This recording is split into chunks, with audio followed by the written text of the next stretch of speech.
Today I'm going to show you how to add a DNS record in Namecheap step by step so you can connect your domain to a website, email service, verification tool, or any other platform that needs DNS setup. If you've ever been confused by A records, CNAME records, TXT records, or MX records, don't worry. By the end of this video, you'll know exactly where to click and what to enter. And if this video helps, make sure to hit the like button and subscribe for more simple tutorials just like this.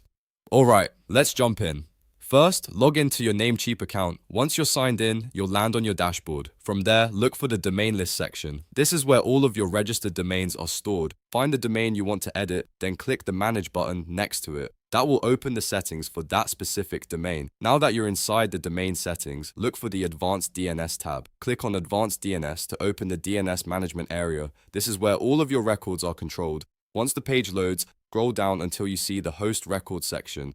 This is the part where Namecheap lets you add, edit, or remove DNS entries. To create a new record, click Add New Record. After that, you'll need to choose the record type. The type depends on what your service asks for. For example, an A record points your domain to an IP address. A CNAME record points one host name to another host name. A TXT record is often used for verification, security, or email settings. An MX record is used for email delivery. So make sure you select the correct one based on the instructions from your provider.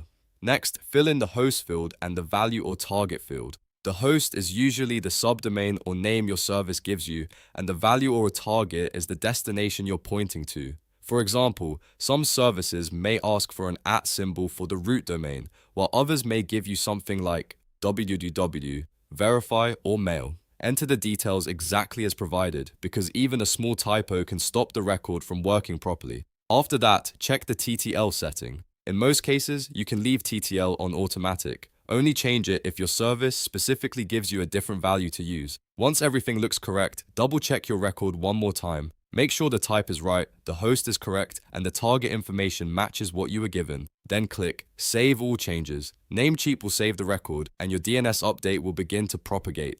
Keep in mind that DNS changes can take some time to fully update across the internet. Sometimes it happens quickly, but other times it may take a few minutes or even longer depending on the record and the service. If the change doesn't appear right away, give it some time and refresh later. And that's it. You've now added a DNS record in Namecheap. Whether you were setting up a website, connecting a subdomain, or verifying a service, the process is the same. Go to Advanced DNS, add the correct record, enter the provided values, and save your changes. If this tutorial helped you, don't forget to like the video and subscribe for more easy tech guides just like this one.